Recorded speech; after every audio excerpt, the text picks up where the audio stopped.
Hello, my name is Queen Amina. This is my 9th video, and today is September 18th, 2016 on a Sunday at about 1 p.m. And I want to say, first of all, thank you for watching my channel. I'm a full-time missionary, and I've been commissioned to give this message today. I want to tell everybody that is striving to do the right thing, keep going, keep holding on to God's hands. He knows what He is doing.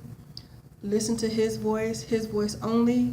And most of the time, when you're listening to God, you're not going to be in the populace, but that's okay. Neither was Noah, but he did everything that God said. So once you know that it is Him, I want to strongly encourage you, go ahead and make some people mad, but make God rejoice. With that being said, I wanted to talk to you about a dream that I had last night, which was very, very strange to me. In this dream, I was in this apartment, or actually it was more or less like a hotel. It was either room 324, 327, or 132. I don't know why those numbers are sticking out, but they are. So anyway, I was in this hotel room and I was looking out and I saw like a CVS pharmacy and a couple of other things. It was like a shopping center that was across the way from me. And something compelled me to leave the room. When I left the room, I met this angel who looked like a man, but I knew he was an angel. And he asked me, "Can I help you?" He said, "Can I help you, my sister?" That's what he said. And I said, "Yeah, I'm trying to get back to this room.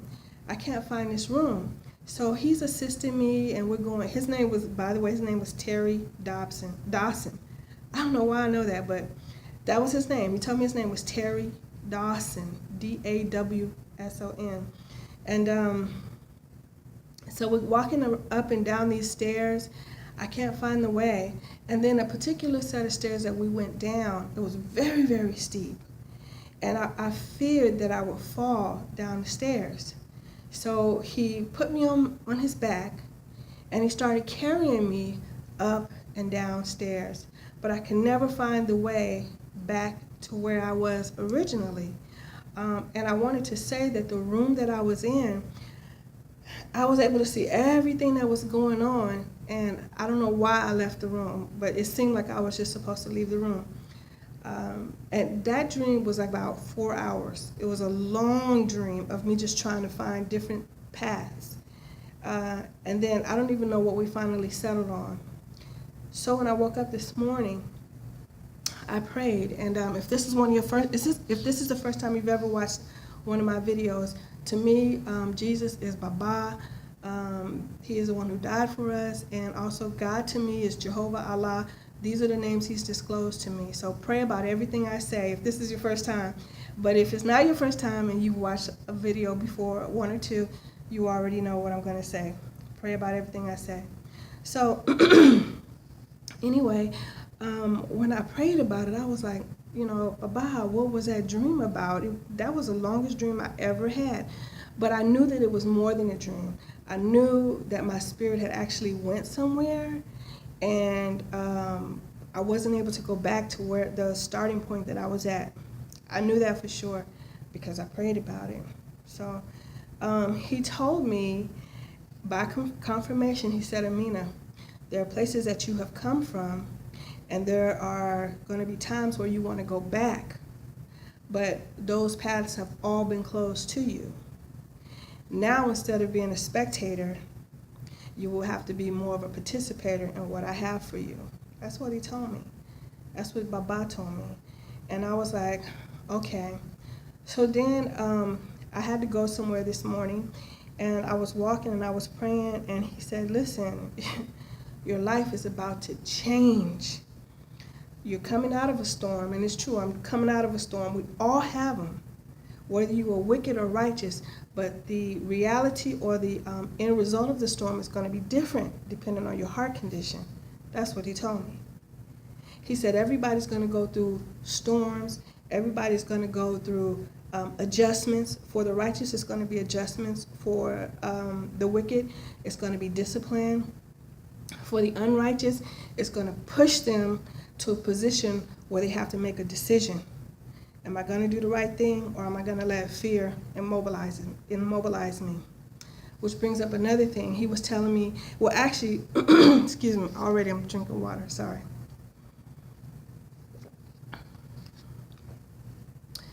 Jehovah asked me last night, he said, Amina, I was asking about something in someone, and I was like, why didn't he do this? And he said, Amina, that person is thinking that they're being cautious, but actually they're walking in fear. Fear of men, fear of what men would think, fear of what men say about you. So he said, what is the difference between caution and what is the difference between fear? He said they look very much alike. And I said, I don't know. He said, caution is when you proceed in a situation or scenario or predicament, but you have a heightened sense of awareness. In other words, you're paying attention to each step that you make, but you're still moving. He said, but in fear can trick you into thinking you're being cautious, because in fear, you don't go anywhere. You don't do anything. You just sit and you feel like you're going to wait. So he said, there are going to be things and places and events that I'm going to introduce you to. And fear may try to encircle you, Amina. But pray for strength. And this is what God is telling me. Pray for strength, and I will show you how to proceed with caution. Now, Baba, being the great teacher that he is, tells me a story. He said there was a horse, and there was a loving master of the horse. And he said, I'm not calling you a horse, but I'm just telling you a story. You're like this horse in the story. He said, now, the master of this horse was trying to get this horse to go to new ways, new directions, new paths. But the horse had to put trust that the master had his best interest. If the horse listened and allowed the bit in his mouth is what directs a horse, for those people who are not horse advocates, but I like horses. So anyway, with that aside, so he said, with the bit in your mouth is the Holy Spirit, it's my direction.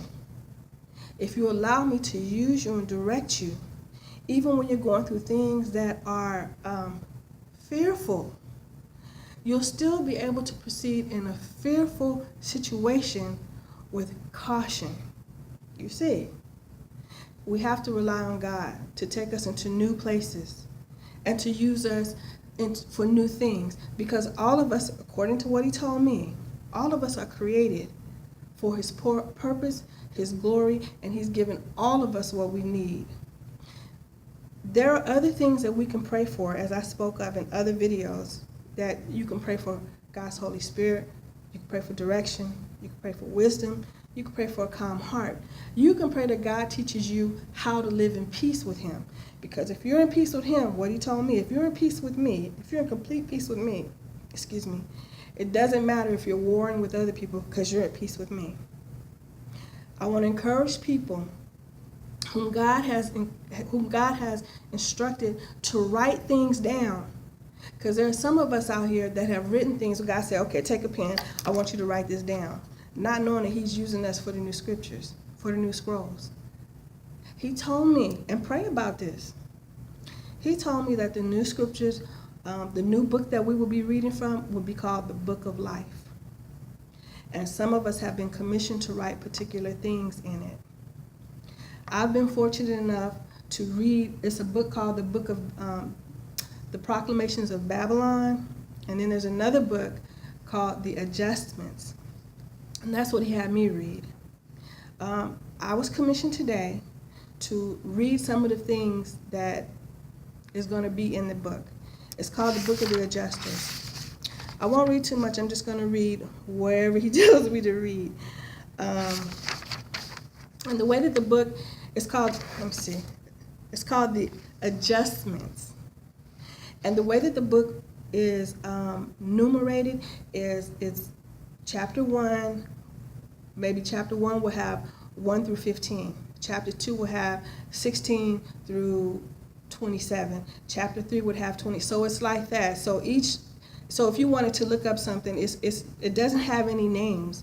It just has chapter 1, 1 through 15 or whatever. Maybe he's going to change it. Another thing I wanted to say is what he told me is something he had me write before, and I just like lost the writings. They just were gone. And I was so upset. I was trying to, keep up with these writings, and I was told to let him go. And he said, Amina, these are my writings. These are my writings. I can show you that I can protect what I write. So if you've written something and you've lost it, or you think it's destroyed or whatever, and it's truly from God, believe me, he has it. And you'll end up giving him the glory anyway, because you're like, oh my goodness, it came all the way back around. I wanted to say this. I prayed about something somebody wrote on another video. Listen, when you guys are looking at the videos and you see all of that negativity, some of that stuff I just deleted because I was told to delete it. But don't let these people intimidate you, please. You're intimidating me. You're trying to intimidate me because I'm doing the right thing. That right there shows you that Satan has his agents too. If God tells you to love somebody and everybody else is saying, I had a dream about that person was wicked, but you know for a fact that God told you, hey, this is a good person, this is, he's going to give you the details as to why he's giving those people bad dreams or bad encounters with that person. Because that person that God is loving, for you, that person is loving. For you, that person is righteous. They're kind because your heart is allowing you to see who that person really is. But for those people who are blind, who have their own thoughts of how God should be doing people, or how who God invites into his presence, they're going to try to intimidate you to change what God has given you. Rebuke that, because that ain't nothing but a demon. That's nothing but intimidation. And you know what breaks up intimidation? Steadfastness. Because this is what God's telling me. He said, Amina, if you pray for steadfastness, I don't just give it to you. I allow you to develop it. You understand? And sometimes it's developed under strain. Sometimes it's developed with straight out persecution. I've said this before. But if you know for a fact, without a doubt, that it is God that is giving you what the assignments are that you're doing. If God tell you to post a video and saying, I don't think because I was accused of loving Obama. I don't think that's a bad thing because I asked about him. I even asked God, why are these people having bad dreams about Obama, but I'm not having no negative dreams? Because I don't care what they say. I don't care about other people's reactions to my obedience. Focus on your own. As a matter of fact, God may be using me to judge you. You see, not you per se, but I'm saying God may be using you, who's watching this video, to judge somebody who has a dark heart, who refuses to go through the Spirit and insist on walking in the flesh. Let him walk. Let him walk. But once God has established to you how he feels about a person, don't let anybody intimidate you into giving up that gift or that pearl or that hidden manna that is written in Revelation chapter 2. That's what it says in Revelation chapter 2. Jesus said, when I come back, make changes, adjust yourselves, because I don't want to have to fight you. But he will fight you. So now they're fighting something that is righteous and thinking they're fighting something that is wicked. So, anyway, pray about that. Those are not my words. Those are not my words. 9 times out of 10, Father told me, when he has a messenger speak something, a person whose mind and heart is not in the right place, they're going to hate the message. It's like a baby that needs medicine. They hate the taste of it. It's bitter to them, and they can't get past the taste. They won't even give the message an opportunity to operate. You see? But here's where you can be different. Because there's some big things coming out, just like what I'm about to read, what I'm about to read to you. How do you know if